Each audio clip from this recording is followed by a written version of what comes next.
কাঁচকলা আলু মাছ দিয়ে ঝোল বানানোর জন্য নিয়ে নিলাম কয়েক টুকরো আলু, কাঁচকলা, পেঁয়াজ কুচি, আদা বাটা আর 4 পিস রুই মাছ।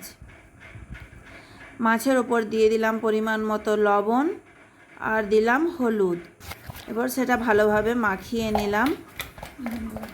মাখানো হয়ে গেছে। এরপর কড়াইয়ে তেল গরম হয়ে গেছে, মাছগুলো দিয়ে দিলাম। সব কটা পিস ভালোভাবে ভেজে নেব।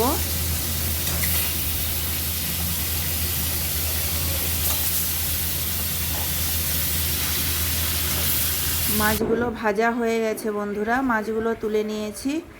এরপর দিয়ে দেবো কড়াইয়ের মধ্যে তেল আর দিয়ে দেবো কেটে রাখা আলু। আলুগুলো ভালোভাবে নেড়ে ভেজে নেব। একবার ঢাকা দিয়ে দেবো। ঢাকা খুলে নিয়েছি। আর একবার ভালো করে নেড়ে কাঁচকলাগুলো দিয়ে দেবো। আবার একবার ঢাকা দেব। ঢাকা খুলে নিয়ে এরপরে হলুদ দিয়ে দেবো। হলুদ দিয়ে ভালোভাবে নেড়ে ভাজা ভাজা করে নেব। কাঁচকলা আলু ভালোভাবে ভাজা হয়ে গেছে।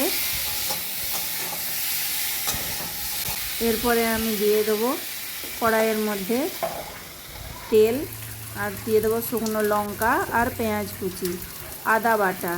সব মশলা ভালোভাবে কষিয়ে নেব। কষাতে যদি অসুবিধা হয় তখন পরিমাণ মতো জল দিতেও পারেন।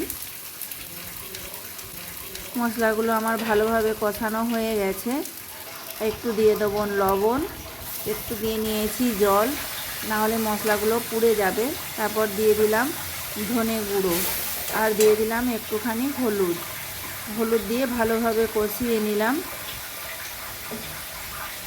মশলা ভালোভাবে কষানো হয়ে গেলে এরপরে দিয়ে দেবো ভেজে রাখা মাছ আর সবজিগুলো।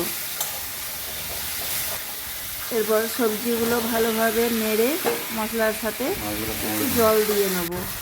জল দিয়ে হাই ফ্লেমে একটুখানি নাড়তে থাকবো। তারপরে পরিমাণ মতো জল দিয়ে সবজিগুলো সেদ্ধ করে নেব। ভালোভাবে জল দেওয়া হয়ে গেছে। এরপর সবজিগুলো ফুটতে থাকবে ভালোভাবে সেদ্ধ হওয়ার জন্য। উপর থেকে একটু কাঁচা জিরে গুঁড়ো দিয়ে দিলাম।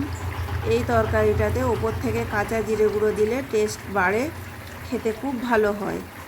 হয়ে গেছে তরকারিটা বন্ধুরা, আপনারাও খেয়ে দেখবেন। এই তরকারিটা গরমের দিনে হালকা পাতলা ঝোল, খেতে খুব ভালো লাগবে।